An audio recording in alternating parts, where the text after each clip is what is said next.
एक साहब से बात होने लगी तो हमका कुछ गड़बड़ लाग बातचीत में। तो हम पूछा, भैया तू की उम्मती है, किसकी उम्मत में हो तुम? तो कहते का मौलवी जाने, हमें नहीं पता है। सीधे मौलवीन पर ढकेल दी। तो हम चुप हो गए। इतने में एक साहब चाय लेके आए, मुझे रंजीदा देखा, कहा मौलाना साहब कहा बात चाय पियो। हमने कह रही है कैसा आदमी है यार। मैंने इससे पूछा किसकी उम्मत में हो, तो कहता मौलवी जाने।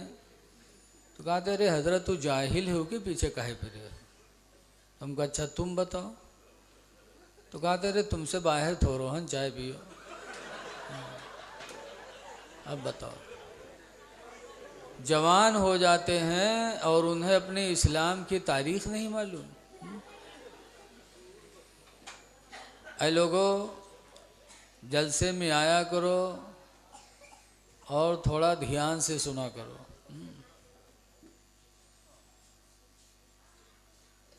किसी कहने वाले ने कहा था,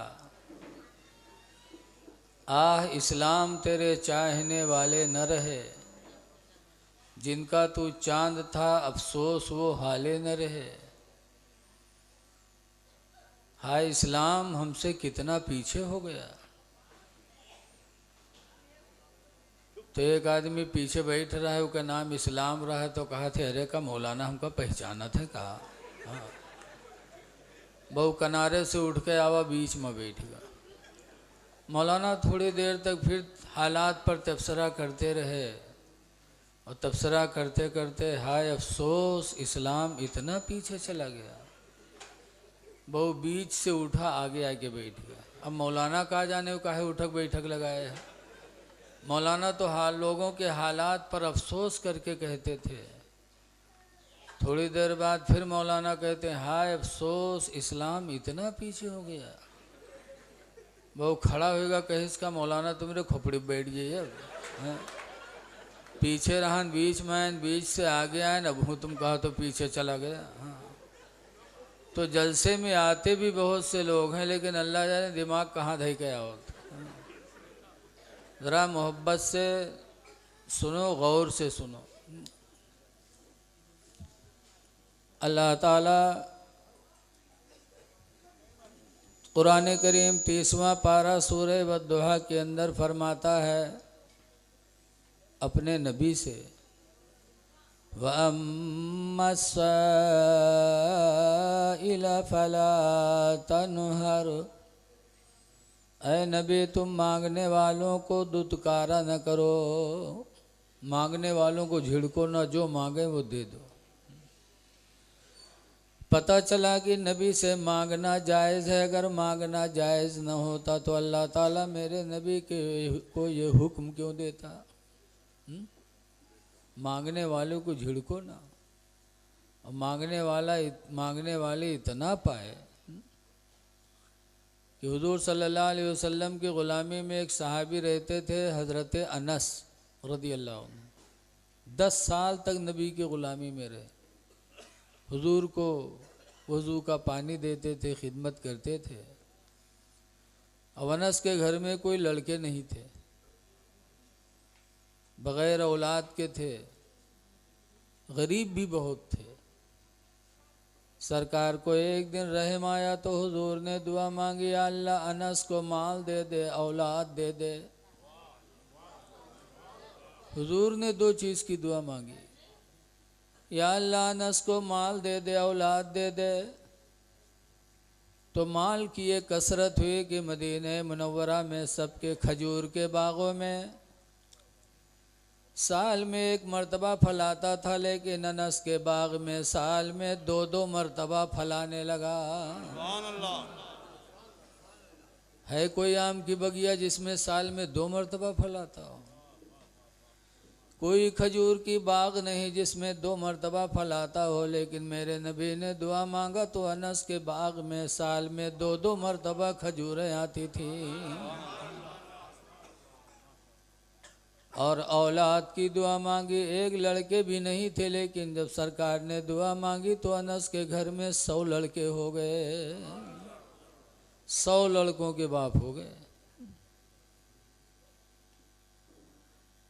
ऐ लोगों, आज हम परेशान हैं कि बच्चे पैदा होंगे तो रोज़ी कहाँ से आएगी। लेकिन अल्लाह कुरान में फरमाता ला तक़्तुलू औलादकुम खशियत इमलाक। ऐ लोगों, अपने बच्चों को गरीबी के डर से कत्ल न करो कि बच्चे ज़्यादा होंगे तो गरीब हो जाएंगे। अल्लाह कहता नहनु नरज़ुकुकुम व इय्याहुम, हम तुम्हें भी रोज़ी देते हैं और उन्हें भी रोज़ी देंगे। हम तुम्हें भी देते हैं उन्हें भी देंगे।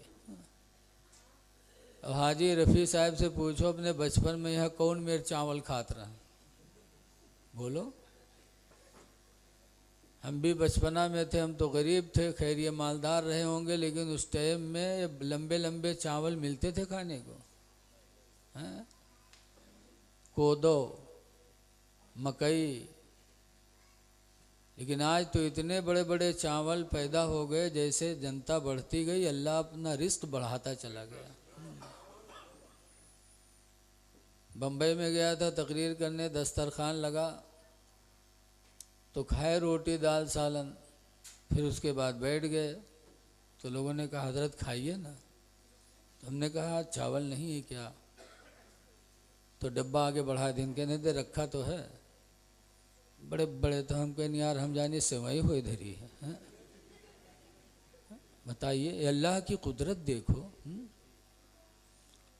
कोई किसी को रोज़ी दे नहीं सकता, रोज़ी का जिम्मा अल्लाह ने ले लिया है। अल्लाह ताला एक जगह और फरमाता वमा मिन दाब्बतिन इल्ला अलल्लाहि रिज़्क़ुहा, ज़मीन पे रेंगने वाले कोई चीज़ ऐसी नहीं है मगर उसका रोज़ी अल्लाह के ज़िम्मे है, कि रोज़ी अल्लाह के ज़िम्मे है। आज हम लोगों को तो कोटा का गल्ला मिलता है, और सुराख में जो कीड़े मकोड़े हैं उनको कौन कोटा का गल्ला मिलता है, बोलो। पुरानी लकड़ी को चीरो तो अंदर जगह मिलते, उसमें कीड़े बैठे होते हैं। उन लकड़ी के अंदर बैठे हुए कीड़ों को रोज़ी कौन देता है? क्या वो भी कोटेदार के यहाँ आते हैं? सांप हैं, इनको रोज़ी कौन देता है? इंसानों के सिवा कोटा का गल्ला तो किसी को मिलता नहीं। अब अल्लाह के मखलूक बेशुमार है, जिन्नातन का को देता है। एक जिन्नात पहुंच जाए तो हालत खराब हो जी, को कोटा दीव का। लेकिन जिन्नातों की तादाद कितनी है, लेकिन सबका रोज़ी देने वाला खुदा है। इसलिए औलाद को कत्ल न करो। औलाद को कत्ल करना, कोई कहेगा औलाद को कौन कत्ल करता है? अरब वाले कत्ल करते थे, लड़कियों को जिंदा दबाते थे। आज तो हो नहीं रहा है, लेकिन आज भी है। हमल की सफाई करवाना ये औलाद ही को कत्ल करना है। नसबंदी कराना ये भी औलाद को कत्ल करना है, औलाद के रास्ते को बंद करना है। बहर कैफे लोगों, भिखारी आए तो अल्लाह फरमाता भिखारी को दुत्कारा न करो, इसलिए कि जब एक दोगे तो अल्लाह 10 देगा, एक दोगे तो अल्लाह 10 देगा। लेकिन आज ईमान बड़ा कमज़ोर है। एक जगह ऐसे मौलाना बयान करते रहे हैं तो मजमा बैठे रहे बहुत आदमी, एक आदमी सुनी तो कहे सरी यार तो आज पता चला है अत्ता बढ़िया कोनो धंधा नहीं हो सकता है, सबसे बड़ा फ़ायदा तो यही माँ है। भाई 1 रुपया उठा मौलाना पकड़ाए दिए, घरे चला के बाद सुबह उठा तो कुर्सी डाल के मुहारे में बैठा कि अब भाई 10 के नोट आई। शाम भर बैठा रहा, 10 के नोट नहीं आवा। तब मौलाना पर खौरियान कहे अच्छा चूतिया बना के हमसे 1 रुपया ले लिए। कहा तरा 1 दे हो 10 पई हो, कब मिली हो? दूसरे दिन फिर बैठा, शाम को उसको पेचिश हो गई। तो जब पेचिश हो गई तो लोटा लेके खेते में भाग हुआ, पहुंचा तो देखी से एक पर्स पड़ी। तो परसिया उठे तो खोलिस तो उमा 10 के नोट रखा रहा है। तब मौलवी पर खौरिया आन के ये मौलवी लोग पूरा मसला नहीं बताओ थे। अगर पूरा बताइन हुई थी तो हमारा 2 दिन काहे बर्बाद हो। पैखाना कह के वहाँ से लौटाओ गवा मौलवी के पास, कहीं मौलवी मसला बताओ करो तो पूरा पूरा बताओ करो। कहीं का हुआ हो, कहीं का जाओ कल तुम हम आधा मसला बयान करके हमारा दिन खराब कर दियो। कहीं का हुआ, कहीं तो मसला बता रहा हो कि अल्लाह के नाम पर जो 1 देगा अल्लाह 10 देगा। कहीं हाँ बताओ तो रहा है, कहीं पूरा मसला बताया करो। कहा पूरा क्या, तो कहा पूरा मसला बताया करो कि 1 दोगे 35 आएगी तो 10 पाओगे। तुमने 35 बताया ही नहीं, मेरा 2 दिन खराब हो गया है। बताओ ऐसे ऐसे भी बहु रहे होते हैं। खुश नसीब हैं वो लोग जिन्होंने अपने नबी की मिलाद पर अपनी मेहनत की कमाई खर्च किया। और कुरान के हिसाब से पता चलता है कि नबी को अल्लाह ने मजबूर नहीं बनाया बल्कि मंगतों को देने वाला बनाया है। अब ऐसा दिया कि ज़िंदगी भर मांगने की ज़रूरत नहीं पड़ी लोगों को, जिन्होंने लिया वो पाए। इसीलिए आला हजरत इमाम अहले सुन्नत फरमाते हैं कि मैं भिखारी वो करीम उनका खुदा उनसे फदूं। मैं भिखारी वो करीम उनका खुदा उनसे फदूं। और ना कहना नहीं आदत रसूलुल्लाह की, और ना कहना नहीं आदत रसूलुल्लाह की। हमारे आपके नबी मक्का शरीफ में पैदा हुए, 40 साल के बाद ऐलान नबूवत किया तो लोग हुजूर के दुश्मन बने। और ऐसा दुश्मन बने कि कोई तकलीफ मेरे नबी पे बाकी नहीं रखी जो मक्का के लोगों ने ढाया ना हो। 3 साल तक एक हाथे में मेरे नबी को बंद कर दिया, इस्लाम बंद करो, कहा ना। तो 3 साल तक हाथे में बंद रखा बगैर दाना और पानी के। किस तरह मेरे नबी ने 3 साल काटा होगा, बड़ी तकलीफें दी। फिर भी दीन की बात करते रहे। जब 53 साल पूरे हुए तो लोगों ने कत्ल का प्लान बनाया। जब कत्ल का प्लान बनाया तो मेरे नबी ने मक्का छोड़ा, मक्का से मदीना चले गए। और जब मदीना पहुँचे तो सबसे पहले मेरे नबी ने मदीने में पहुंचकर एक तकरीर किया था। वो तकरीर क्या थी मेरे पैगंबर की? सबसे पहले तकरीर में मेरे नबी ने 3 बातें बताई थी। नंबर 1 पर फरमाया था या अय्युहन्नासु इफ्शउस्सलाम बैनकुम, ऐ लोगो तुम आपस में एक दूसरे से सलाम किया करो। सबसे पहला पैगाम मेरे नबी ने मदीने में यही दिया था कि ऐ लोगो आपस में सलाम किया करो। इसलिए कि सलाम एक दुआ है। हम जब किसी से कहते हैं अस्सलाम वालेकुम तो इसका मतलब क्या है? तुम सलामत रहो।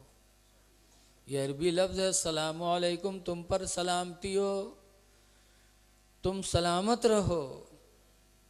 लेकिन हमें आप में बहुत जो दुनिया अपने तरक्की पे नाज करती है उनका तरीका देखो। वो मिली है तो सलाम करिए, वो कहें गुड मॉर्निंग। और गुड मॉर्निंग मतलब तुम्हारी सुबह अच्छी हो, सुबह अच्छी हो और रात भर लतियाए जाओ। सुबह अच्छी हो जाए बस। शाम को मिलेंगे तो कहेंगे गुड नाइट। गुड नाइट माने तुम्हारी रात अच्छी हो, रात अच्छी हो दिन भर। लेकिन है मेरे मुसलमान भाइयों, तुम अपने नबी की रहमत पे कुर्बान जाओ। उनके ज़रिए अल्लाह ने हमको तुमको सलाम का कितना अच्छा लफ्ज़ अता फरमाया। अस्सलामु अलैकुम, तुम सलामत रहो। तुम्हारा दिन भी सलामत, तुम्हारी रात भी सलामत, सुबह भी सलामत, शाम भी सलामत। तुम सलामत रहो। लेकिन आज अफसोस है कि हम मौलाना साहब से तो सलाम करके उनको दुआ देंगे, पड़ोसियों से सलाम करेंगे, लेकिन अपने माँ बाप को सलाम नहीं करते। भाई भाई से सलाम नहीं करता, बहन बहन से सलाम नहीं करती, मियाँ बीवी एक दूसरे को सलाम नहीं करते, जबकि दुआ के सबसे ज़्यादा मुस्तहिक तुम्हारे घर वाले हैं। सुभान अल्लाह, सुभान। अपने घर वालों को दुआ दो, सलाम करो एक दूसरे से। लेकिन आज घरों में रवाज नहीं है। सलाम दुआ भी है और सलाम मोहब्बत का जरिया भी है। सलाम करोगे तो इंशाअल्लाह दिल में कभी नफरत नहीं पैदा होगी। हदीस पाक में नबी हुरैरा क़ाला क़ाला रसूलुल्लाह सल्लल्लाहु अलैहि वसल्लम, हज़रत अबू हुरैरा से रवायत है, फरमाते अल्लाह के रसूल ने इरशाद फरमाया, लन तदखुलुल जन्नह, तुम हरगिज़ हरगिज़ जन्नत में दाखिल नहीं होगे, हत्ता तुमिनु, जब तक कि तुम ईमान न ले आओ। यहाँ तक कि तुम ईमान ले आओ। बग़ैर ईमान के जन्नत में दाखिला नहीं। फिर आगे मेरे नबी फरमाते हैं, वलन तुमिनु हत्ता तहाब्बु, और हरगिज़ हरगिज़ तुम ईमान वाले नहीं हो सकते जब तक कि आपस में इत्तेहाद न पैदा करो, आपस में मोहब्बत करो, फूट पैदा न करो, तफरका पैदा न करो। अल्लाह दूसरी जगह फरमाता है, वअतसिमू बिहब्लिल्लाहि जमीआ, ऐ लोगो सब लोग अल्लाह के दीन को मजबूती से पकड़ लो, वला तफर्रको, और आपस में फूट पैदा न करो। जब तक मोहब्बत नहीं करोगे ईमान मुकम्मल नहीं होगा। फिर सरकार फरमाते हैं, अवला अदुल्लुकुम अला शै, ऐ मेरे सहाबा क्या इसी चीज़ में तुमको न बता दूं, इज़ा फ़अलतुमूहु, कि जब तुम लोग उस चीज़ को करोगे, तहाबबतुम, तुम्हारे बीच में मोहब्बत पैदा हो जाएगी। क़ालू बला, साहबा ने कहा अल्लाह के रसूल बता दीजिए वो कौन सी चीज़ है जिसको करने से आपस में मोहब्बत पैदा होती है। तब सरकार ने फरमाया, इफ़शउस्सलाम बैनकुम, आपस में मिला करो तो सलाम कर लिया करो। सुभान अल्लाह। सलाम से मोहब्बत पैदा होती है। तो सलाम दुआ भी है और सलाम मोहब्बत का ज़रिया भी है। बेशक। मौलाना साहब तकरीर कर रहे थे, एक आदमी सुनिस तो वो सोचिस, यार ये तो आज मौलाना बढ़िया नुस्खा बताए ने, हमारो हमरे मेहरुआ के पटत है नहीं। दोनों मिला मियाँ तू मैं लगी रहा थे, तो मिला सुन के गवा घरे, सोचिस कि आज अपनी बीवी से सलाम करवे जरूर, ताकि सलाम करी मोहब्बत पैदा हो, लड़ाई झगड़ा ख़त्म हो जाए। तो घरे गवा अहुआ मुहारे में खड़ा, अब कहूँ सलाम की हिस्स नहीं रहा है तो हिम्मत पड़े ही नहीं। ठाड़ सोचे अब करियो के बाद हिम्मत के हिस्स के आस तक फिर चुप हो गया। फिर ठाड़ सोचे कभू की नहीं रहा, शर्माए। थोड़ी देर बाद आस्तीन वास्तीन समेटिस के आज करब जरूर चाहे जौन हो जाए, मालूम होते लड़ाई जाते। अब आस्तीन वास्तीन समेट के घर में पहुंचा, बीवी से कहते अस्सलाम वालेकुम। तो बीवी कहते तोर सब मजाक निकला थे, लेकिन यूं मजाक तोर हमका नहीं निकला।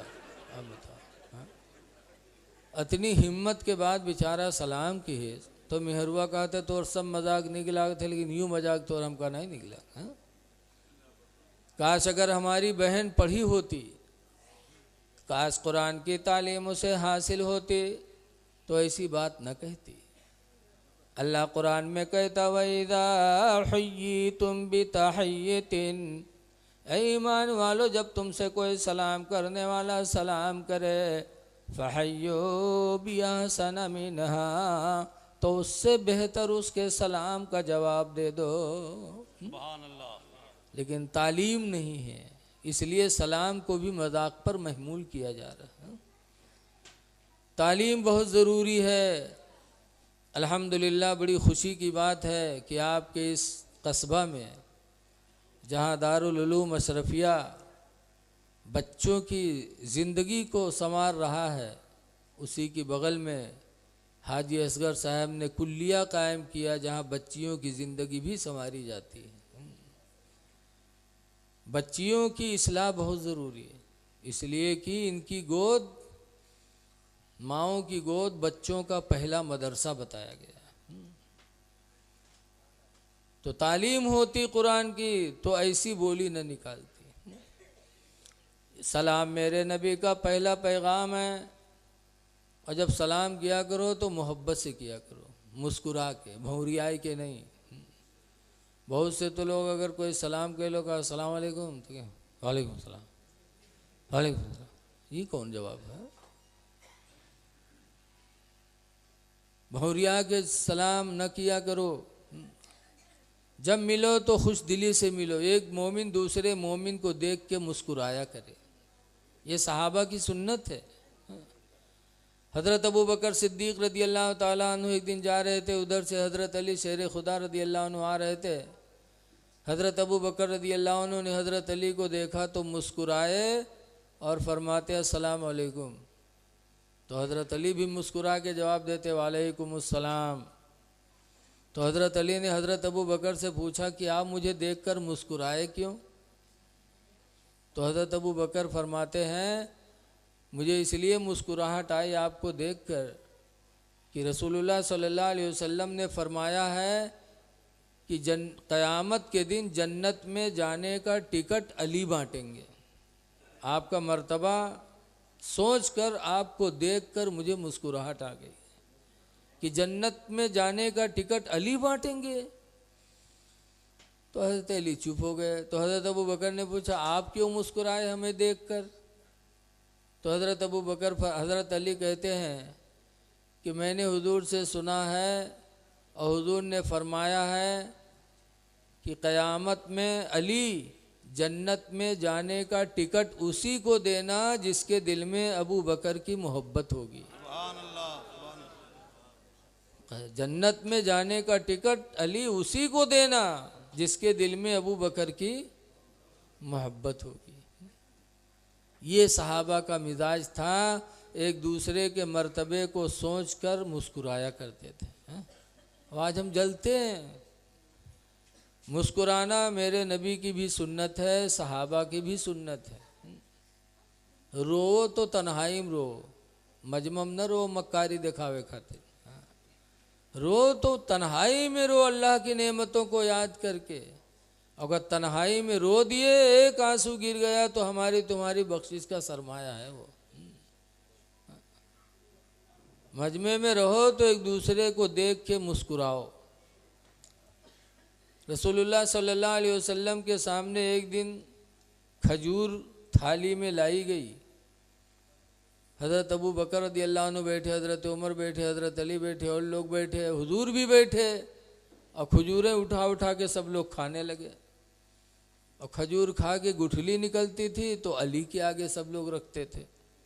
खजूर खाएं सब और गुठली अली के आगे। जब प्लेट की खजूरें ख़त्म हो गई, गुठलियों का ढेर अली के आगे लग गया। तब हुजूर मुस्कुरा के फरमाते हैं कि आज तो प्लेट की सारी खजूरें अली ने खाई। तो अली कहते हैं अल्लाह का शुक्र है कि मैंने छिलका ही खाया है, गुठलियाँ नहीं खाई। आप लोग गुठली तक साफ कर गए कि किसी के आगे गुठली तक नज़र नहीं आती। तो हुजूर मुस्कुराए, सहाबा भी मुस्कुरा पड़े। तो एक दूसरे से मुस्कुरा के मिलो, गुस्सा न करो, एक दूसरे पर जुल्म न करो। नबी के उम्मती हो, नबी की सुन्नत को ज़िंदगी के सामने रखो। अल्लाह के नबी फरमाते सिलमन कता का, उससे रिश्ता जोड़ो जो तुमसे रिश्ता तोड़े। वाफ़ु अम्मन ज़लम का, और उसको माफ़ कर दो जो तुम पर जुल्म उठाए। ये मेरे नबी ने फरमाया है। तो गुस्सा न किया करो, मुस्कुराओ एक दूसरे को देखकर। इसीलिए 1400 बरस हो गए, लेकिन आज मेरे नबी की ज़िंदगी नज़रों के सामने है। क्या किसी कहने वाले ने कहा है कि सलाम उस पर कि जिसने बादशाही में फ़कीरी की। सुभान अल्लाह, सुभान अल्लाह। और सलाम उस पर कि जिसने गालियाँ सुन कर दुआएं दी। मेरे नबी ने पहला पैगाम दिया कि आपस में मिला करो तो सलाम किया करो। दूसरा पैगाम मेरे नबी ने दिया था वतइमुत्ताम बैनकुम, और ऐ लोगों आपस में एक दूसरे को खाना खिलाया करो। बेशक। खाना खिलाया करो, पानी पिलाया करो। खाना खिलाना, पानी पिलाना ऐसी नेकी है कि जब क़यामत के दिन अल्लाह हिसाब लेगा, नेकी करने वाले जन्नत की तरफ जाएंगे, बुराई करने वाले जहन्नम की तरफ जाएंगे। तो जहन्नम में जाने वाले मुड़ मुड़ के जन्नत में जाने वालों को देखेंगे और ये सोचेंगे काश कोई ऐसा मिलता जिसकी दुनिया में मैंने खिदमत की हो तो आज उससे बदला मांग लेते। हदीस पाक में मेरे नबी फरमाते हैं, जब एक जहन्नमी किसी जन्नती को पहचान पाएगा तो कहेगा अमा अरफ्तनी या फला, ऐ फला क्या तू मुझे नहीं पहचानता। इन्नी आतैतुका वज़ूअन फिद दुनिया, बेशक दुनिया में मैंने तुझको वज़ू का पानी दिया था। फशफ़नी इंदल्लाह, तो अल्लाह के नज़दीक तू मेरी शफाअत कर दे। वक़ाल अल्लाह खरो, और दूसरा जहन्नमी जब किसी जन्नती को पहचानेगा तो भी कहेगा अमा अरफ्तनी या फला, ऐ फला क्या तू मुझे नहीं पहचानता। इन्नी आतैतुका शरबतन फिद दुनिया, बेशक मैंने तुझे दुनिया में पानी पिलाया था। हदीस में फयशफ़ानी, तो दोनों जन्नती उन दोनों जहन्नमियों के बारे में शफाअत करेंगे। फयुशफ़ान, तो दोनों जहन्नमियों की बारे में दोनों जन्नतियों की शफाअत कबूल की जाएगी और वो दोनों जहन्नमी भी बख्श दिए जाएंगे। बेशक। सुभान अल्लाह, सुभान अल्लाह। पता चला खाना खिलाना, पानी पिलाना, वज़ू का पानी देना, ये वो नेकियां हैं जो इंसान की बख्शिश का सरमाया है। नेकी कर लो। मेरे पैगंबर फरमाते अलबिर्रु ला यबला, नेकी कभी पुरानी नहीं होती। ये न समझो कि आज किया है 50 साल बाद पता नहीं काम आए ना है। सामान पुराना हो के मिट जाता, मकान पुराना हो के गिर जाता, लेकिन नेकी एक ऐसी चीज़ है कि मेरे पैगंबर फरमाते हैं अलबिर्रु ला यबला, नेकी कभी पुरानी नहीं होती। वज़्ज़म्बु ला युन्सा, और गुनाह भुलाया नहीं जाएगा। आज हमरे तुमरा तो भूल जाते, देखा जाता है कोनो लौंडा बिटिया के लेके भाग, साल 2 साल दुत्कारा गवा तो कहे धीरे धीरे लपटियान, साल 10 साल में यह लोगों का भूल गए। तो जानते हैं अब तो हम हमारे सब भूल गए, लेकिन हम भूल सकते हैं, आप भूल सकते, लेकिन अल्लाह कभी भूलेगा नहीं। हुजूर फरमाते वज़्ज़म्बु ला युन्सा, गुनाह भुलाया नहीं जाएगा। आज तो हम अपने गुनाह करके भुला दिए थे, लेकिन कल क़यामत के दिन आला हज़रत इमाम अहले सुन्नत फरमाते हैं कि खुदाए क़हार है गज़ब पर, खुले हैं बदकारियों के दफ्तर। सब कुछ वहाँ सामने होगा। खुदाए क़हार है गज़ब पर, खुले हैं बदकारियों के दफ्तर। और बचा लो आकर शफ़ीए महशर, तुम्हारा बंदा अज़ाब में है। बहुत खूब माशाअल्लाह। इसलिए नेकियां करो, नेकी कभी पुरानी नहीं होगी और गुनाह कभी भुलाया नहीं जाएगा। मेरे पैगंबर फरमाते हैं इमलो माशी तुम, ऐ लोगो जो तुम चाहो कर लो। कमा तदीनो तो दान, जैसा करोगे वैसा पाओगे। तो अल्लाह के बंदों को खाना खिलाओ, चाहे कोई हिंदू हो चाहे मुसलमान हो। अगर कोई गरीब आ जाए, कोई भूखा आ जाए, तो आदम की औलाद समझ करके, इंसान समझ करके उसको खाना खिला दो। हिंदू मुस्लिम भी न देखो। बल्कि ये देखो कि खुदा का बंदा है, इस पर हम रहम करेंगे तो खुदा हम पर रहम फरमाएगा। हम रहमतुल आलमीन की उम्मती हैं।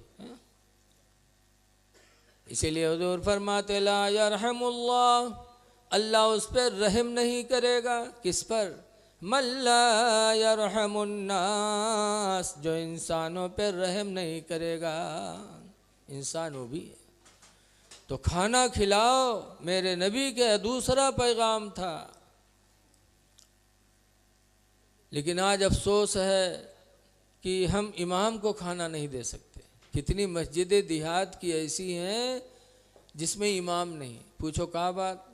अरे यार आवत है आप ही जी खनवे नहीं पावत है, 10-10 घरे दावत पटवत है। जब पटैया तो कहीं आज कह दो आप ही जी से कि आज हम बहरे जे भी आज मौका नहीं है। दूसरे खुआ गए कहीं ना आज हमारा धान काटे पड़ा है, कहा जाओ कह दो तीसरे घरे कौआ जाए। एक इमाम की दावत 10 घर जाए।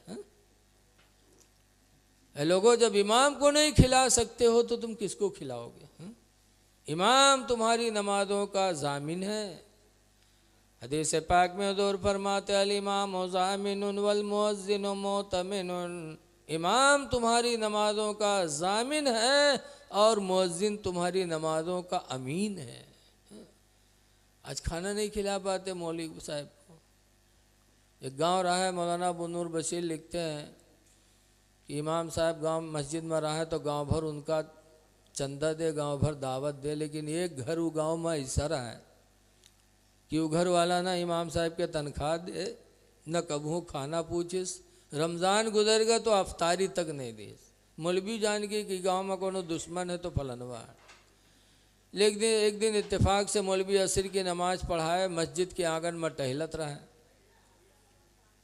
अल्लाह की मर्जी की उसी घर से, जिस घर से कबू अफ्तारी तक नहीं, वही घर से छोटा लड़का मिट्टी का कूंडा, तसला की तरह होता है मिट्टी का कूंडा सर पर लिए और ऊपर से कागज ढके और मस्जिद की तरफ चला आवे।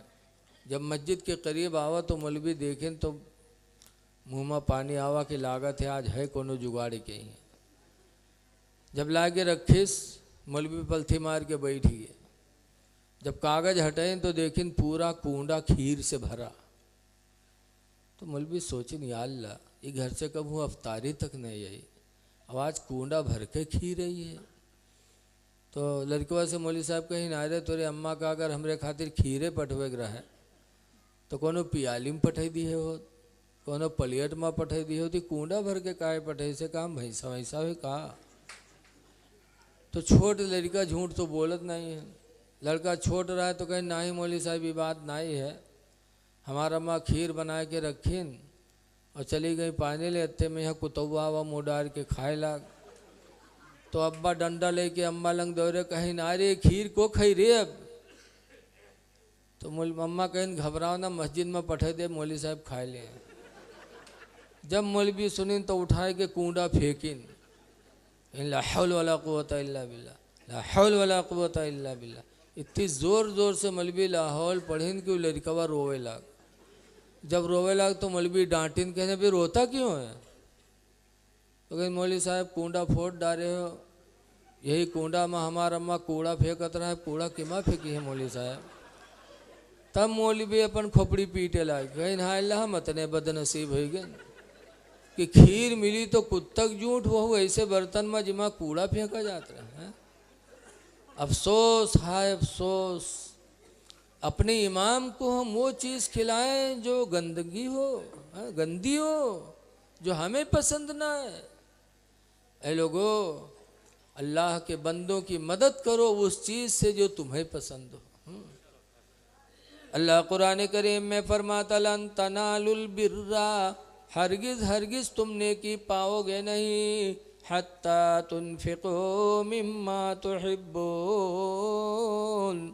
जब तक के अपनी महबूब चीज़ को खुदा के नाम पर खर्च नहीं करोगे। जो तुम्हें पसंद हो वो अल्लाह के नाम पर खर्च करो तो अल्लाह ताला तुम्हें नेकी अता फरमाएगा।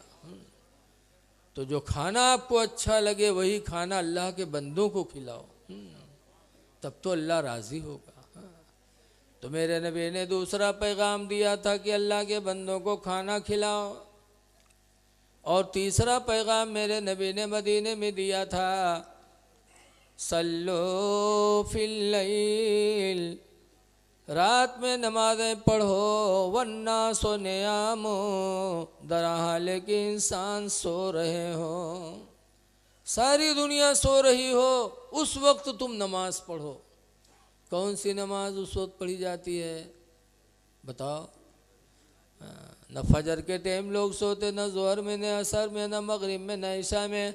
सो रहे हो उस वक्त नमाज पढ़ो। वो नमाज तहज्जुद है, उस वक्त नमाज पढ़ो।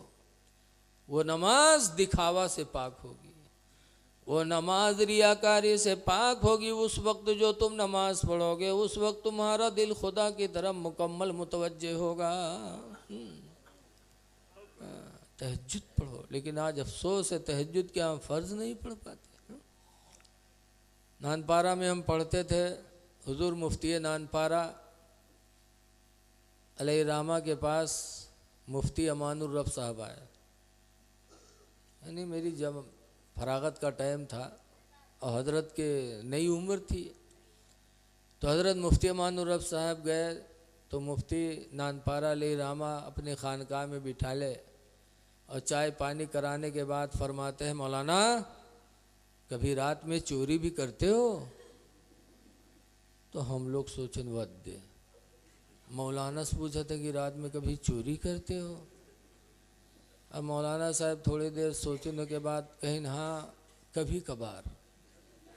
तो हम लोग और चौंके, हम कहीं वद दे, इतने बड़े मौलाना का आदमी कभी कभार नहीं चोरावत है रात में।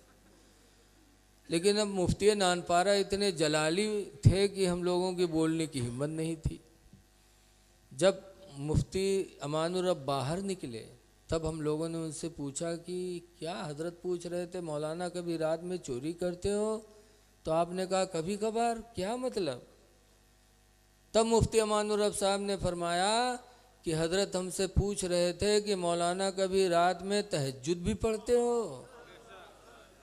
तो हमने कहा था कभी कभार। नमाज वही होती है जो जिसमें मोमिन का लगाव खुदा से हो।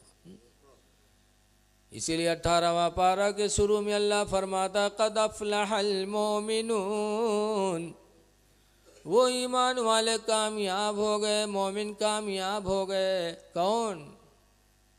अल्लज़ीना हुम फ़ी सलातिहिम ख़ाशिऊन, जो नमाजी, जो ईमान वाले अपनी नमाज़ों में खुशू करते हैं। खुशू का मतलब ये है कि नमाज इस तरह पढ़ते कि वो अल्लाह को देख रहे हैं, अल्लाह उनको देख रहा है। ये है खुशू का मतलब। पढ़ा है लोगों ने। आज हम लोगों का हाल तो अजीब है। बहुत पहले खन्नापुरवा जहाँ हम रहते हैं बत्ती नहीं थी। ईशा की नमाज हम पढ़ा रहे थे, मोमबत्ती जलत रहा है, तीसरे रकात में मोमबत्तियाँ बुझाए गए तो अंधेरा। जब चौथी रकात के सजदा में यहाँ गए, पहले सजदा में यहाँ सर रखें, बदवीन मरतबा सुबहान रब्बियल आला कह पाएन कि उजेर लागे लाग। तो हम मनमा सोचा अल्लाह उजेर कहाँ से आएगा।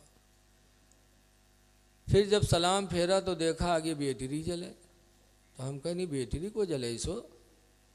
तो एक हाजी साहब कहें कि मौलाना साहब जब बत्तियाँ बुझाए गए रहा है तो जब हम सजदे में पहुँचे तो हम ढूंढ के जला दिया रहा है। अब बताओ, पढ़ा थे नमाज और ढूंढा थे बैटरी। क्या ऐसी नमाज खुदा की जनाब में कबूल होगी? अल्लाह फरमाता वो ईमान वाले कामयाब हैं जो अपनी नमाजों में खुशू करते हैं और दिखावा भी नहीं होना चाहिए।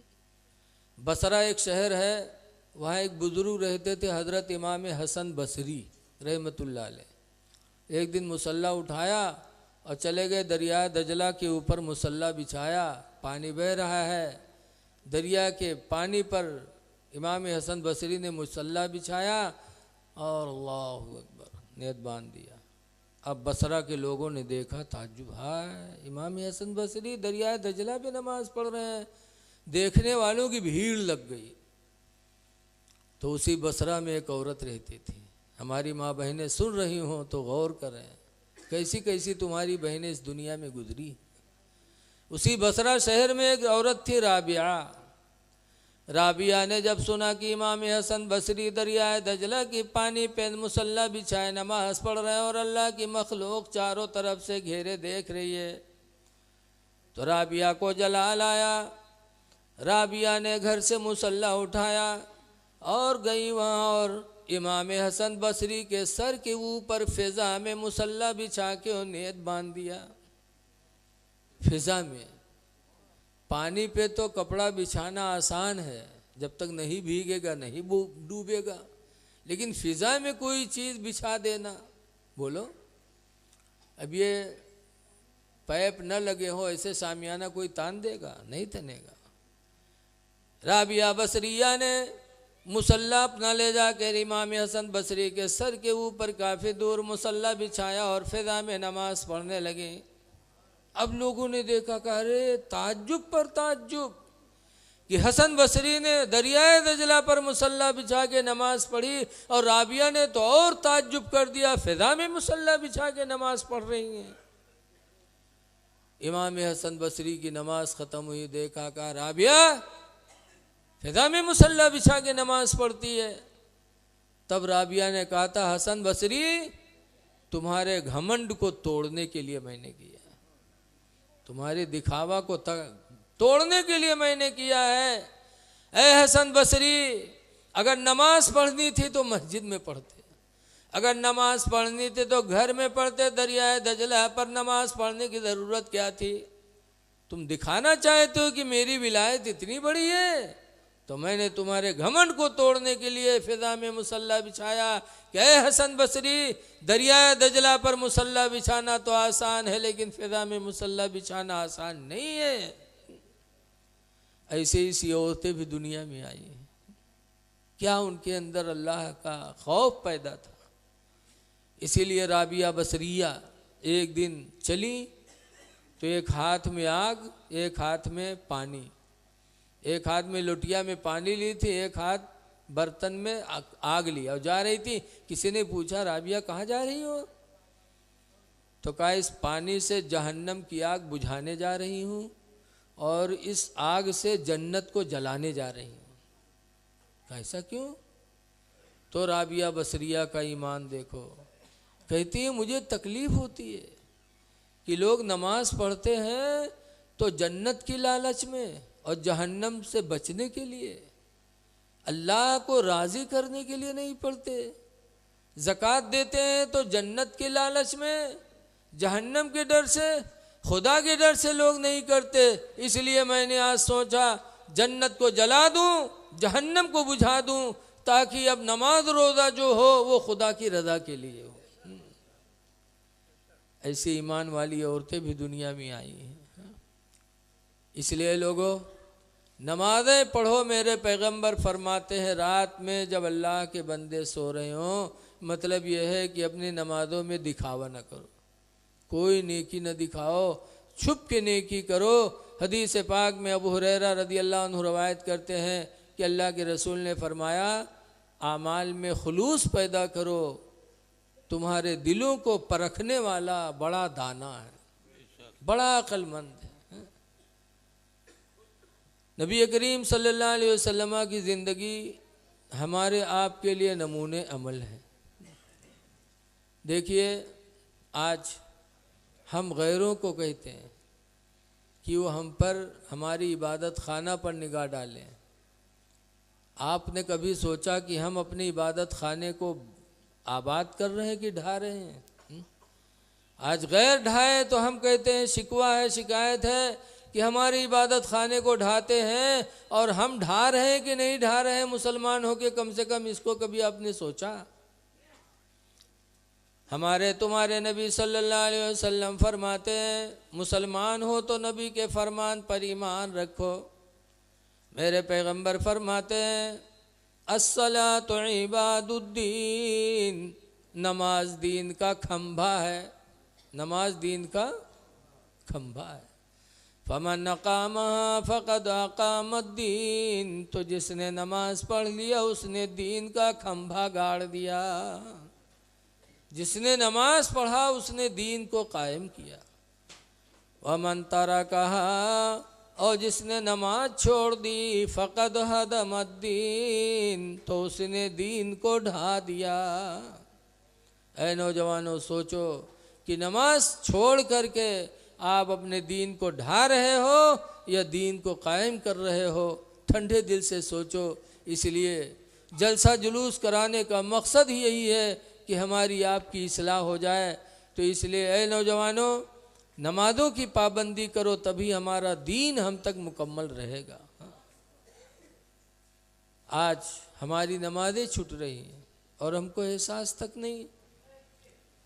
एक बुजुर्ग थे बलख में, जिनका नाम है इब्राहिम बिन अदहम।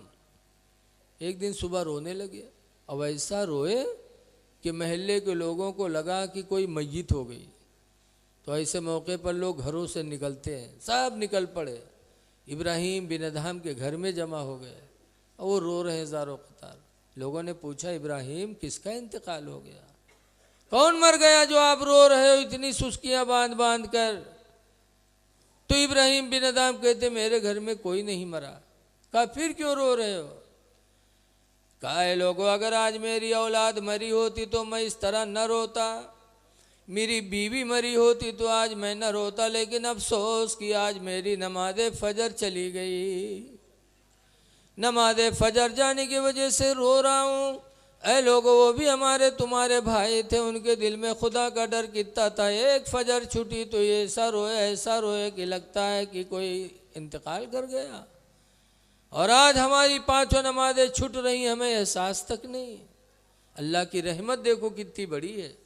मेरे नबी फरमाते हैं, मन सल्ला सलातल ईशाई बिल जमाअती, जिसने नमाज ईशा जमात से पढ़ लिया और पढ़ के सो गया, हुजूर फरमाते फ़कान्नमा क़ाम निस्फ़ल लैल, तो गोया कि उसने आधी रात तक इबादत किया।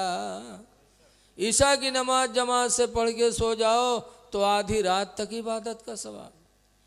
वमन सल्ला सलातल फज्र बिल जमाअती, और जिसने रात भर सोकर फजर की नमाज जमात से पढ़ ले, फ़कान्नमा क़ाम कुल्लल लैल, तो गोया कि उसने पूरी पूरी रात इबादत किया।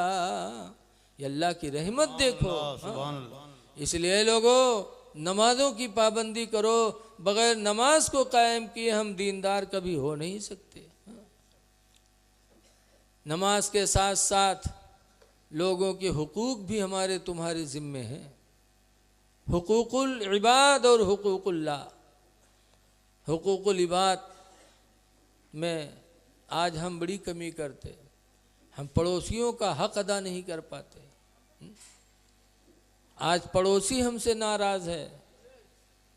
निकाह होता, शादी होती, वलीमा होता, 20-20 किलोमीटर से लोग आते हैं दावत खाने, और पता चला पड़ोसी तो कहते हमारू के ख़ानदान नहीं। बताइए, पड़ोसी महरूम और दूर दूर के आके खाना खाए तुम्हारे दस्तरखान पर। हुजूर फरमाते हैं, पड़ोसियों के बारे में मेरे ऊपर इतनी वही उतर रही थी कि मुझे डर लगा कि अल्लाह ताला इनको वरासत में हिस्सा न दे दे। ऐ लोगों, अपने पड़ोसियों का ख्याल करो। हुजूर फरमाते हैं एक हदीस पाक में, मन काना मिनकुम मोमिना, तुम में का जो मोमिन हो, फलियकुरिम दैफा, तो चाहिए कि वो अपने मेहमान की इज्जत करे। फिर आगे फरमाते, वला यूज़ा जारा, और जो मोमिन हो अपने पड़ोसी को तकलीफ़ न पहुँचाए। पड़ोसी को तकलीफ़ न पहुँचाए, पड़ोसी कैसा भी हो, हिंदू हो चाहे मुस्लिम हो। मुसलमान की पहचान मेरे नबी ने बताया है कि मोमिन वही है जो अपने पड़ोसी को तकलीफ़ न दे।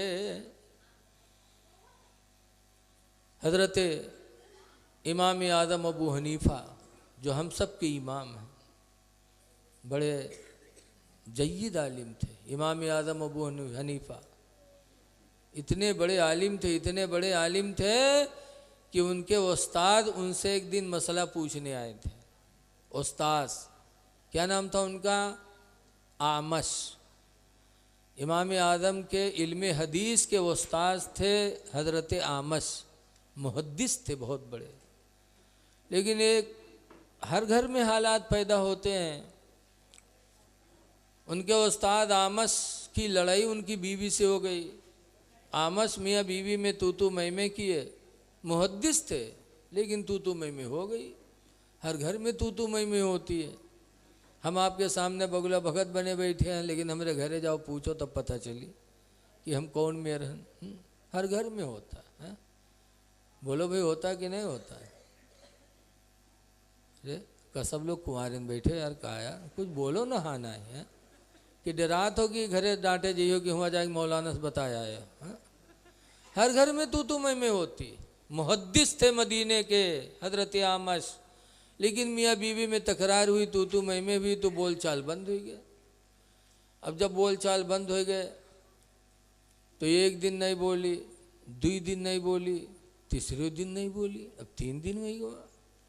तो हजरत आमश ने अपनी बीवी को डराया। बोल नहीं रही थी तो डराया, कहा सुन, अगर आज अज़ान फजर तक न बोली तो तुझे तलाक है, तलाक है, तलाक है। आदमी के पास सबसे बड़ा हथियार आजकल यही रहा है, तलाक। ये डरावे खातिर बोल दी कि अब्बे डराए जो बोल दी, और वहू कर रहा है जो जला भुना। सोचिस कि अब आज से इनसे छुट्टी मिली। अभी सहारा देखे बैठे कि अब बोले, अब बोले। औका का औका तो जान उके छुटकारा पावे रहा है। आधी रात तक हजरत आमश ने इंतज़ार किया अपनी बीवी का कि अब बोल काट दे, अब बोल काट दे।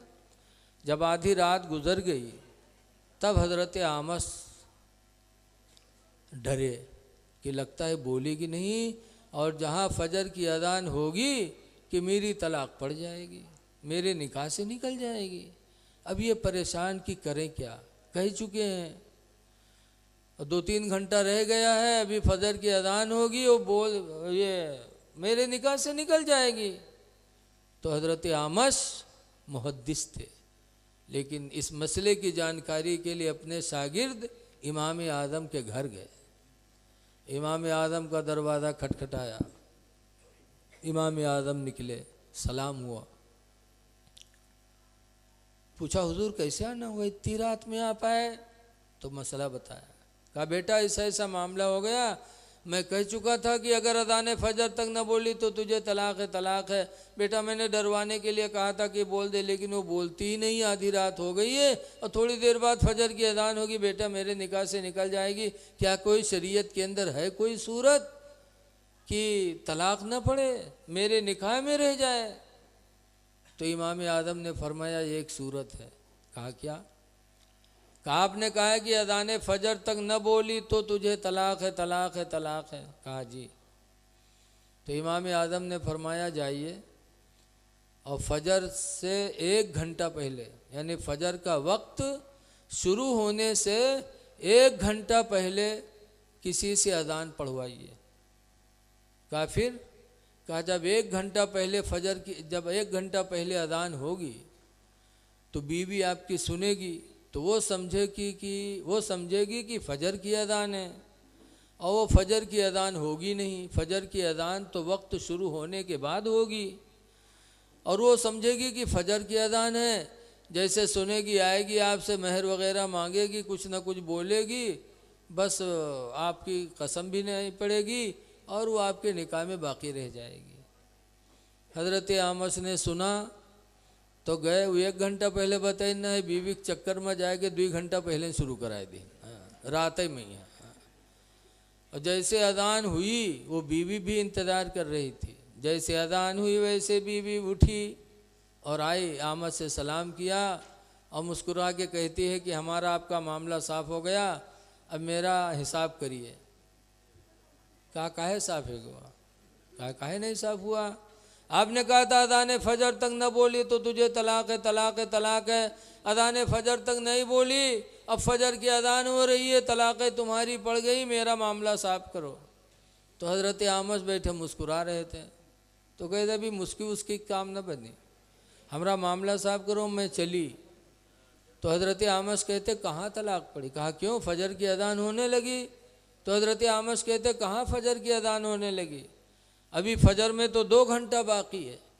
फजर का वक्त ही नहीं हुआ है, अभी तो रात है, ईशा का वक्त चल रहा है। कहा फजर का वक्त नहीं हुआ, जब देखा तो कहा हाँ है, तो ये फिर कैसी अदान है? तो हज़रत आमश ने कहा होगी कोई अदान, अदान तो जिक्र इलाही है। हुज़ूर ने फरमाया कि अगर औरत दर्द ज़े में मुब्तला हो, बच्चा आसानी से पैदा ना होता हो, तो अदान पढ़ो, अदान की बरकत से बच्चा आसानी से पैदा होगा।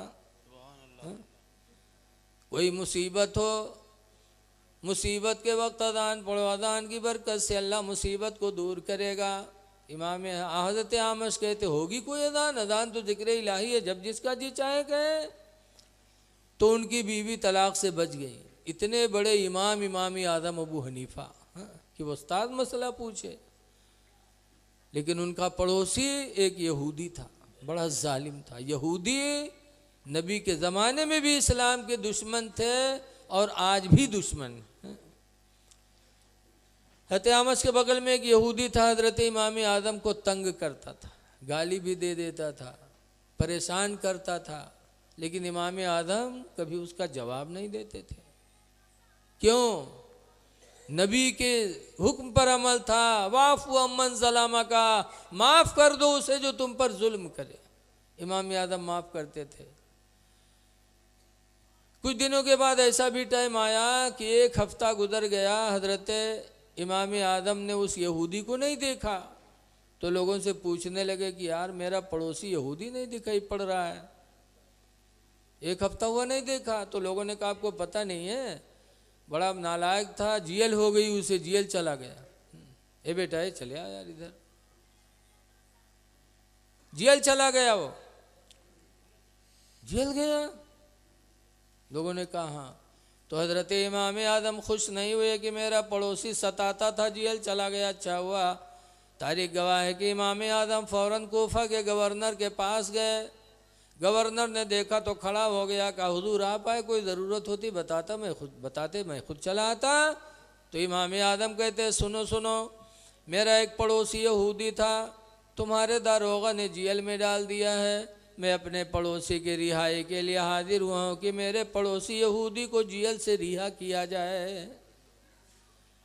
फ़ौरन गवर्नर ने रवन्ना जारी किया, एक मकतूबा लिख करके दिया। इमाम आदम वो ख़त लेकर के जेल गए, जेल के दारोगा को दिखाया। जेल के दारोगा ने देखा तो यहूदी को जेल से निकाला और कहा जा तुझे रिहा किया जा रहा है, तेरे रिहाई का परवाना मुसलमानों के इमाम आदम लेके आए हैं।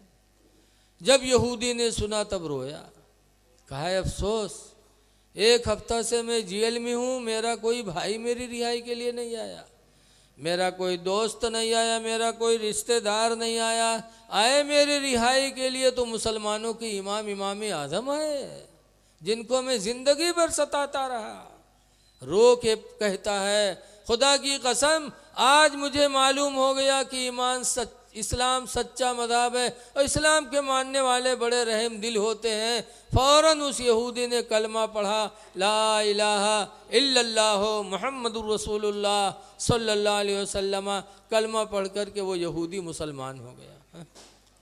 तो ये लोगों, मुसलमान वो है जो अपने पड़ोसियों को तकलीफ़ न दे, किसी को तकलीफ़ न पहुँचाओ। मुसलमान वो है जो अपने मेहमान की इज़्ज़त करे, मेहमानों की इज़्ज़त करो। मेहमान आए तो मोहब्बत से बोलो, उसके पास बैठो, टाइम दो, ताकि वो जाने कि मेरे आने से घर वाला खुश है। उसे काम धाम ना करवाओ, मेहमान की इज़्ज़त करो। लेकिन आज कुछ मेहमान ऐसे हैं कि आ जाए, अगर उनके खिदमत करे लागो जो जाए के नामे नहीं लेते, हफ्तन पड़े रही अगर बढ़िया बढ़िया खवावे लागो तो। एक मेहमान ऐसे रहा, एक आदमी के रिश्तेदार मालदार रहे हुआ जाए तो बढ़िया बढ़िया खाए पावे, रहे पावे, 10-10 दिन पड़ा रहा ताकि घरे आवे, 2 दिन के बाद फिर झोला लेके हुए पहुँच जाए, फिर पड़ा रहा है। मियाँ बीवी खिदमत करत करत आएगे आजिज़। तो एक दिन दोनों सल्लाह कहें या अल्लाह, जब देखो तो ये घरे पड़ा रहा थे, कैसे इसे छुटकारा मिले। दोनों सल्लाह कहें अब की आवे जैसे वैसे हम तुम झगड़ा करे लगे। तो देखी तो हो सकत है चला जाए, मशवरा हो ही गवा। आदत के मुताबिक वो मेहमान झोला लेके आवा, जैसे दरवाज़ा पहुंचा, दरवाज़ा खटखटाइस, बीवी दरवाज़ा खोलिस, बैग लेके अंदर पहुंचा। ब बीवी के गिलास उठावे ब बर्तन गिराए दिहिस, बर्तन खड़बड़ाने तो मर्दवा डांटिस, भाई हो कुछ बोली ब फिर वो कुछ बोला, ब दोनों में है तो मैं में होला, तो मैं में हो तो मारपीट चालू हो गया। जब दोनों में मारपीट चालू हो गए, औरतिया रोवे लाग, तो मेहमान सोचिस या अल्लाह हम ना आए हुए नई नौबत आवत, कुछ आया लाग उके, वह उठा बैग लेके चल दिहिस। जैसे घर से बाहर निकला, औरतिया पहुंची, दरवाज़ा बंद कीस, और बंद करे के बाद अपने आदमी से कहा था कि अल्लाह का शुक्र है कि हम तुम प्रोग्राम में कामयाब हो गए, आज छुट्टी मिल गई से। तो मर्दवा कहा था हम कत्ते होशियार हैं, तुमका मारा बहुत है लेकिन चोट नहीं लागे दी है। तो औरतिया कहते हम बहुत होशियार हैं, रोई बहुत है लेकिन आंसू अक्को नहीं है। तो बाहर खड़ा रहा, कहते गए हमू नहीं हैं, दरवाज़ा खोलो। हाँ गए हमू नहीं हैं।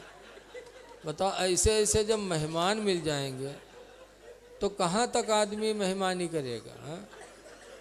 इसलिए किसी के दरवाजे पर मेहमान बनो तो किसी के लिए मुसीबत न बनो। हाँ?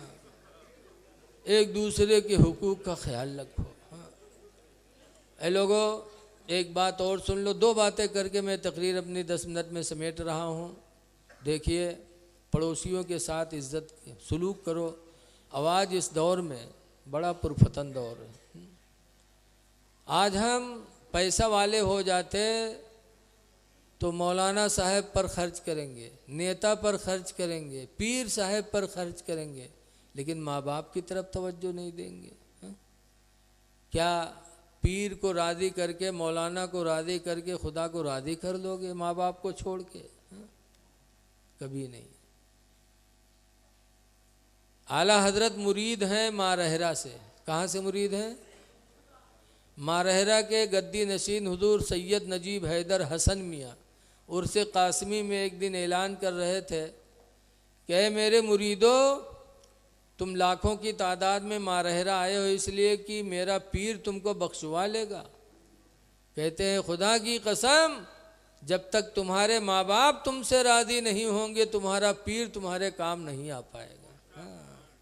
पहले माँ बाप को राज़ी करो फिर पीर को राज़ी करो।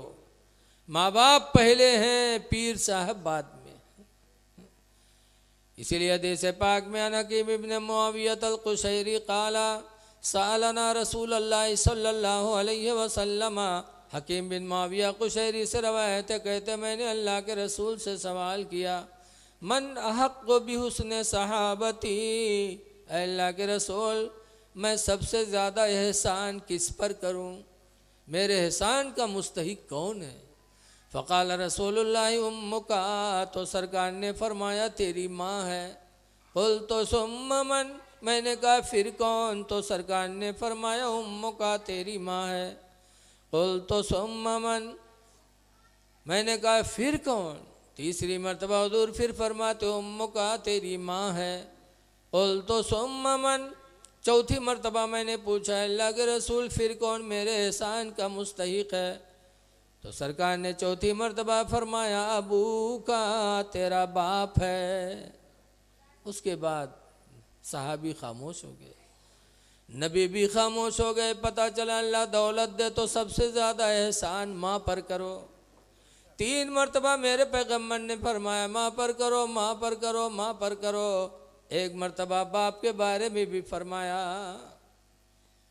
क्यों? माँ के 3 हुकूक हैं। माँ के एहसान 3, बाप का एहसान 1। माँ का पहला एहसान ये है कि अपनी औलाद को 9 महीना तक अपने पेट में रखती है। दूसरा एहसान ये है कि अपने सीने का दूध 2 साल तक अपनी औलाद को मुफ्त में पिलाती है। और तीसरा एहसान ये है कि बच्चे की वो परवरिश करती, नहलाती धुलाती, खाना खिलाती। 3 एहसान माँ के। इसलिए हुज़ूर ने 3 मरतबा फरमाया।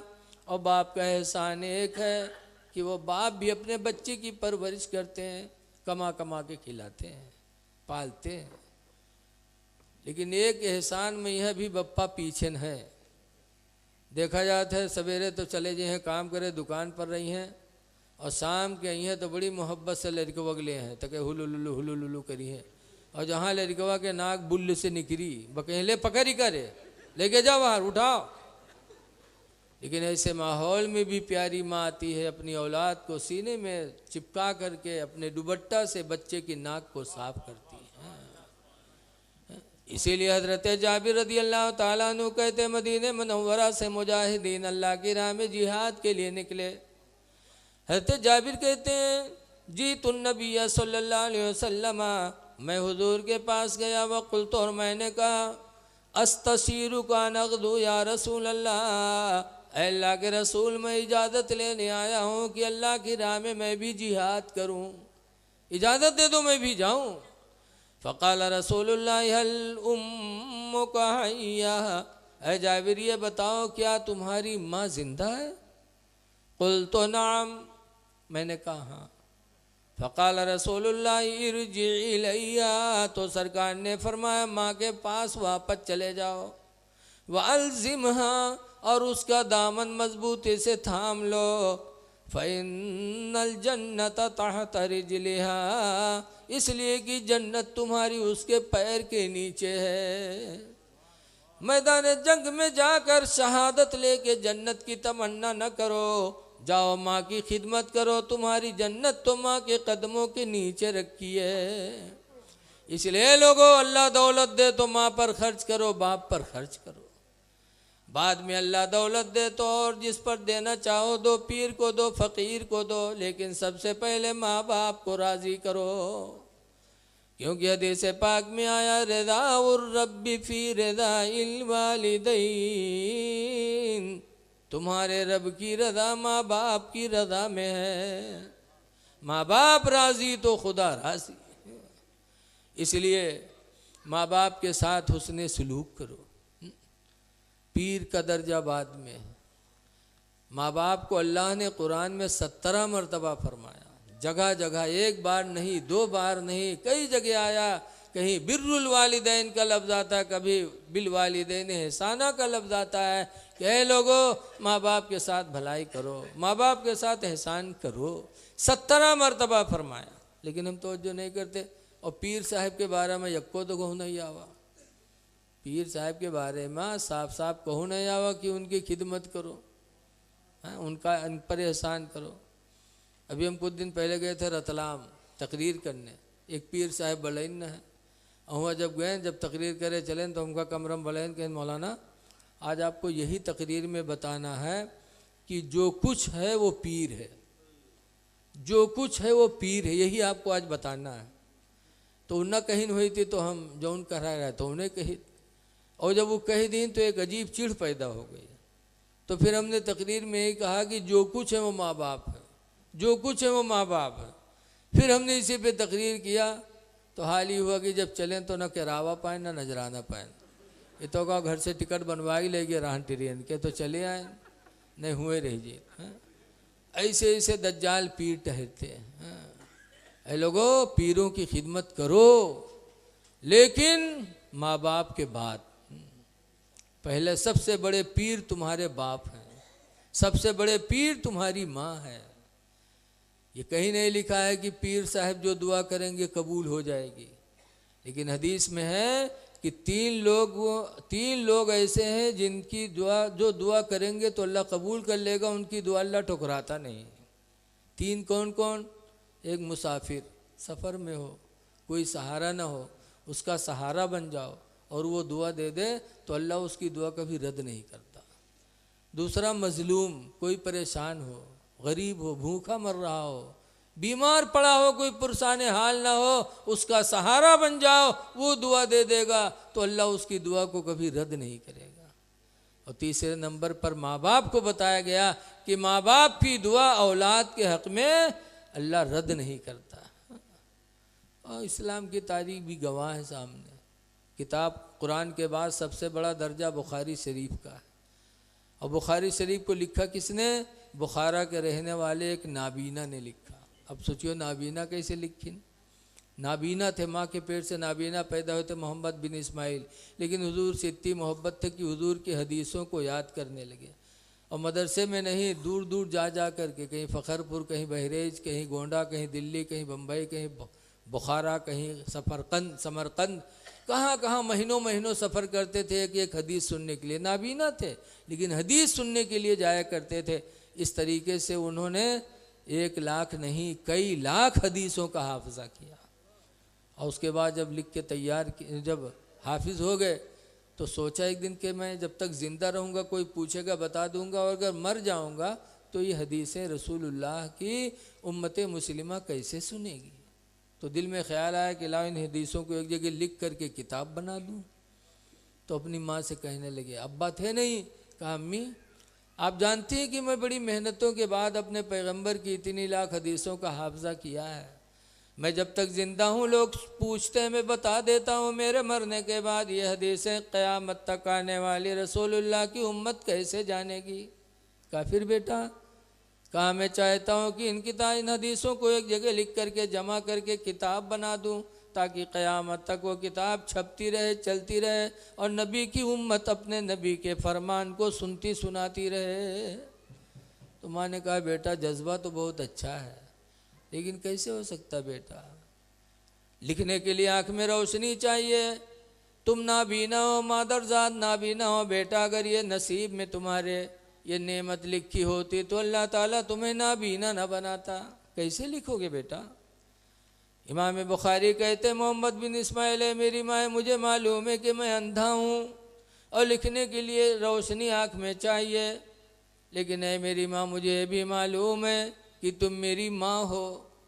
अगर तुम दिल से दुआ दे दोगी तो अल्लाह ताला मेरे आँखों में रोशनी वापस फरमा देगा।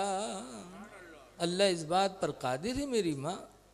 माँ ने कहा बेटा अगर ये बात है तो आज रात अपने रब से दुआएं करूँगी। रात आई, दुनिया सो गई। इमाम बुखारी की माँ उठी, 2 रकात नमाज पढ़ी और नमाज पढ़ के दुआ मांगी, या अल्लाह तेरा बेटा तेरे नबी की हदीस की किताब लिखना चाहता है। माँ दरजाद अंधा है लेकिन या अल्लाह मेरे हाथों की लाज रख ले और मेरे बेटे मोहम्मद बिन इस्माइल को आँखों की रोशनी से माला माल कर दे। रात में माँ ने दुआएं मांगी। तारीख गवाह है कि सुबह जब मोहम्मद बिन इस्माइल उठे तो अल्हम्दुलिल्लाह दोनों आँखों में भरपूर रोशनी मौजूद थी।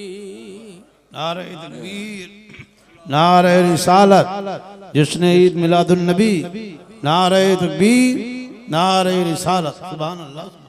ऐसी रोशनी कि खाने काबा में बैठ कर के बुखारी लिखते थे।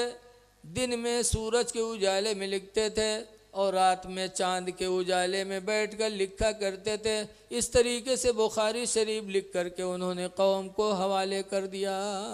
आज कुरान के बाद अगर दर्जा किसी किताब का है तो बुखारी शरीफ का। तो पता चला कि माँ बाप की दुआओं से वो चीज़ मिल जाती है जो किसी जगह नहीं मिल सकती। इसलिए लोगों माँ बाप को राज़ी करो, माँ बाप के साथ उसने सलूक करो। और एक बात और है कि अल्लाह ने शादीशुदा बना दिया हो तो औरतों के साथ भी अच्छा सलूक करो। हुजूर फरमाते हैं नबी हुरैरा काला काला रसूलुल्लाह, हज़रत अबू हुरैरा कहते हैं कि अल्लाह के रसूल ने इरशाद फरमाया अस्तौसो बिन्निसाई खैरा, ऐ लोगों मैं तुमको वसीयत करता हूँ कि औरतों के साथ भलाई किया करो।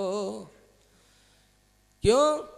फ़इन्नहुन्ना खुलिक़ना मिन दिल्इन, नबी फरमाते बेशक वो एक बाईं पसली की टेढ़ी हड्डी से पैदा की गई हैं। औरतें किससे बनाई गई? बोलो, टेढ़ी हड्डी, पसली की टेढ़ी हड्डी से। आदम अलैहिस्सलाम को जन्नत अच्छी नहीं लगी थी, जन्नत में रहा है गमगीन गमगीन। अल्लाह ने पूछा आदम जन्नत में क्या कमी है? कहा मेरे साथ कोई बीवी नहीं है। अल्लाह ताला ने आदम को नींद दे दिया, आदम सो गए तो उनकी एक बाईं पसली की हड्डी निकाल कर उस हड्डी से अल्लाह ने फरमाया हो जा, तो हव्वा बन के तैयार हो गई। तो हव्वा बनी आदम अलैहिस्सलाम के बाईं पसली की टेढ़ी हड्डी से। सरकार फरमाते औरतों के साथ भलाई करो, ये टेढ़ी हड्डी से बनी है। हड्डी टेढ़ी को सीधी करोगे तो सीधी हड्डी टूट जाएगी, और टेढ़ी हड्डी से बनी है, जिंदगी भर ये टेढ़ी रहेंगी। इनको अगर सीधा करोगे तो तलाक तो ले लेंगी लेकिन सीधी नहीं होंगी, ये टेढ़ी ही रहेंगी हमेशा। इसलिए इनकी बातों में न जाओ। अगर ये कुछ कह दे तो इनकी बातों पे गुस्सा न लाओ। इनको अल्लाह ने कमकल बनाया, एक तो टेढ़ा बनाया, दूसरे कमकल बनाया। कमकली की वजह से ये कुछ न कुछ बातें अपने मर्दों को कहा करती हैं। लिहाजा नौजवान वही है, बहादुर वही है जो अपनी बीवी की इन बातों पर सब्र करके ज़िंदगी गुजार ले। ये हमेशा टेढ़ी बोली बोलेंगे। एक फ़कीर रहे वली साहब, दुनिया उनका वली माने और लथारे रहे बीवी। तो एक दिन वो सोचिन कि आज लाई का करामत हम देखाइए। बहु वली साहब उड़े लागे फिजामा, वली थे, उड़े ऐसे ऐसे और घरे के अगल बगल उड़े। तो सब देखेगा, अरे बहुत नेक बंदा, अल्लाह का वली है, देखो कितना बड़ा वली है, फिजा में उड़ रहा है। तो रतियों निकल के देखिस तो कहीस, हाँ वाकई में अल्लाह के वली है। मान गए बहू। उसके बाद कहूँ धीरे से ज़मीन पर उतर के तो कह आए घरे। उसके बाद पूछिन कि आज कोई फ़िज़ा में उड़ रहा था? कहाँ अल्लाह का एक वली था, वो फ़िज़ा में उड़ रहा था। कहा तुमने देखा? कहाँ मैंने देखा। कहा पहचाना? कहा एक अल्लाह का वली था। कहा वो मैं ही था। कहीं तुम ही रहा? कहीं हाँ। तुम ही रहो? कहीं ना। यही मारे तो टेढ़ टेढ़ लागत रहो। हाँ। यही मारे टेढ़ टेढ़ रहा है मामला। हम कहीं कोई काहे टेढ़ान है। बीवी शौहर एक फितरी है, इंसानी फितरत है। हाँ। मियाँ बीवी का रिश्ता अल्लाह ने बड़ा नाजुक किया है, इसलिए इनको टेढ़ी रहने दो।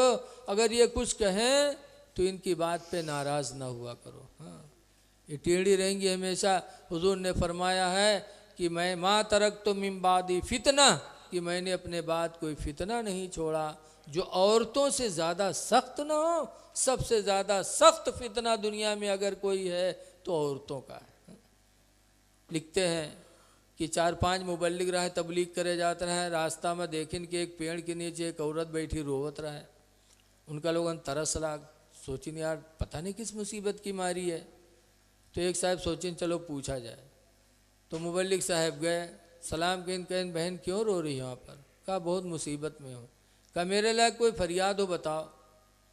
तो उसने कहा ना मुझे पानी चाहिए, ना दाना चाहिए, ना पैसा चाहिए, एक चीज़ है मेरी मदद कर दो। कहा क्या? कहा मेरा शौहर एक ज़माने से गायब है, लापता है, मेरे घर रोज़ी कमाने वाला कोई नहीं। कहा फिर? कहा शहर के काजी से मैंने कहा था इजाज़त दे दो मैं दूसरा निकाह कर लूँ, मेरा शौहर लापता है। तो शहर के कादी ने मना कर दिया। कहा ना, जब तक वो मर नहीं जाएगा दूसरा निकाह नहीं कर सकती, या जब तक क्या कि वो तलाक न दे दूसरा निकाह नहीं कर सकती। कहा फिर? कहा तो तुम मेरे साथ चले चलो कादी के सामने और सिर्फ इतना कह दो कि मेरी बीवी है, मैं नहीं रखना चाहता हूँ, ये कह के तलाक दे दो। तो कादी समझेगा इसके मर्द ने तलाक दिया है, तो फिर दूसरे निकाह की इजाज़त दे देगा, तो मैं दूसरा निकाह करके अपनी ज़िंदगी खुशहाल कर लूँगी। मुबल्लिग साहब सोची नहीं यार ये तो सरासर झूठ है। तो फिर सोचिन कि चलो यार थोड़ी देर झूठ बोल दे बे, तौबा कह ले बे, ये कहीं ज़िंदगी तो बन गई है, कहीं चलो। वो मुबल्लिग साहब चल दीनू के सामने साथ है। अब वहाँ गए, जज के सामने खड़े बे। जज ने पूछा क्या बात है? मुबल्लिग साहब ने कहा मेरी बीवी है। कहा फिर? कहा बहुत बदतमीज़ है, बहुत उठाई गिरी है, मैं इसको रखना नहीं चाहता। अच्छा उससे पूछें तो कहें ठीक है साहब, जब हम बदतमीज़ हन, उठाई गिरी हन, नहीं लायक हन तो छोड़ दें। तो जज साहब ने कहा ठीक है तुम्हारी मर्ज़ी। तो मुबल्लिग साहब का तलाक दीन, झटाझट तलाक दिया तलाक दिया तलाक दिया। उसके बाद तलाक दे के चल दीन। जब चले तब औरतिया ने जज साहब से कहा कि साहब मैं बदतमीज़ हूँ, उठाई गिरीन हूँ, इनके लायक नहीं थी, इन्होंने मुझे छोड़ दिया, कोई बात नहीं, लेकिन 25,000 रुपया जो महर बंधा रहा है उसका तो दे दें। मुबल्लिग साहब सटपटाने। जज ने कहा इधर आ, 25,000 इसका महर दे। मुबल्लिग साहब जब सुनी तो औरतिया से कहा था कहा था? कहीं कहित कहा है, जब हम उठाई गिरी नन कमीनी नन, तुम्हारे लायक नहीं हन, तलाक दे दो कोई बात नहीं, लेकिन हमारे 25,000 रुपया महर तो दे दो। तो मुबल्लिग साहब कहते सोच लो। कहीं बहुत सोचा है इतने दिन तक। हाँ अब सोच से बाहर है। अब मुबल्लिग साहब सोचते हैं कि अगर कहीं थे झूठ है तो 420 में बंद हुई बे। तब मुबल्लिग साहब ने जज साहब से कहा भाई 2 घंटे की साहब हमको मोहलत दे दो। जज ने 2 घंटे की मोहलत दिया। गए मुबल्लिग साहब ज़मीन उमीन बेच के तक 25,000 लाए दीन, तब छुटकारा पाए। तो नबी ने फरमाया है कि मेरे बाद सबसे बड़ा फितना औरतों का होगा। इसलिए इनके फितनों से भी बचना ज़रूरी है। ऐसे ऐसे राग रचती हैं कि जिसका वहमो गुमान में कभी नहीं हो सकता। अल्लाह ताला औरतों के फितने से बचाए, एक दूसरे के हुकूक की अदायगी की तौफीक दे। जिन लोगों ने जलसा किया अल्लाह उन्हें नेमत बदल अता फरमाए। अस्सलामु अलैकुम व रहमतुल्लाहि व बरकातुहू।